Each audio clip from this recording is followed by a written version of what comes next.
On my MOT certificate, in the advisory section, all manner of ancillary nonsense. What the hell is he talking about?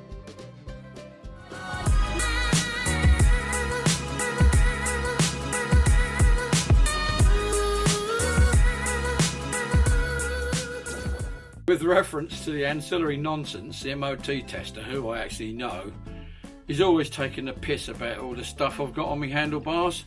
Well, what do you need all that for? I said, well, you do when you're going somewhere new or in the...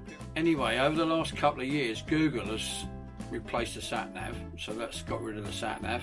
Don't need that anymore. Google's so good for the road work, and the Garmin's so good for the off-road. I mean, so is View Ranger, but View Ranger, now and again you'll have issues with signal unless you preload your tiles up before you go.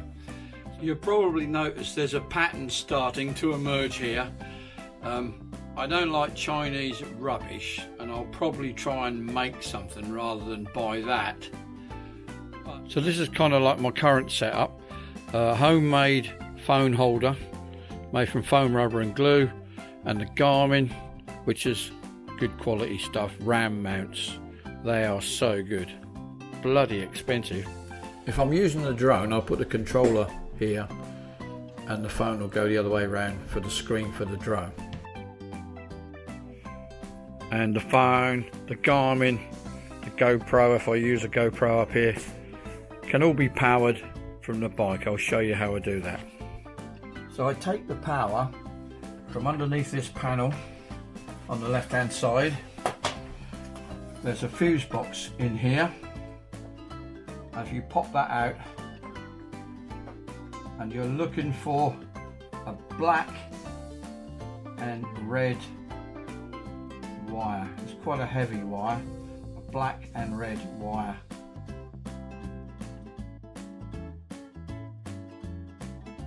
And then I poke a connector in there, and that's only live when the ignition is on, which is what we want. We don't want to take it straight from the battery, because even the little blue LEDs will drain your battery on the cigarette light. You've done that, haven't you? I bet. So I'm then running the power up under the tank, up through and out the top, up by the headstock, and up the top next to the speedo there's a double cigarette lighter, and I can run pretty much everything from there. Custom made foam cases from the finest rubber and super glue. That's not going anywhere. So you need a little bit of this foam rubber in all the DIY stores, a little bit of super glue, and just glue it together. And the main tool is a pair of scissors, and you're going to want plenty of cable ties. I know you're probably thinking that looks like shit, but I can make a case in minutes. If I get a new phone, I've got my super glue, I've got my foam rubber, I've got my cable ties. What more do you want?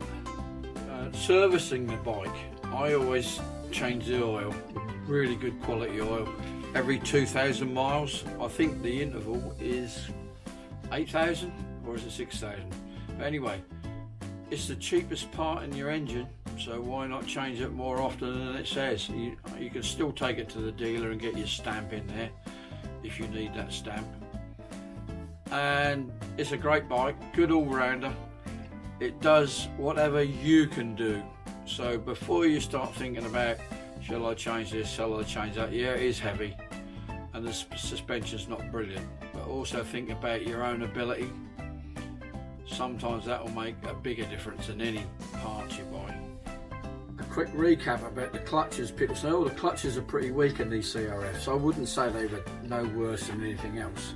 Yes, a trail bike, it's not an enduro bike. But if you're sitting revving the nuts off of it and slipping the clutch all the time, yeah, you're going to burn that clutch out pretty quick.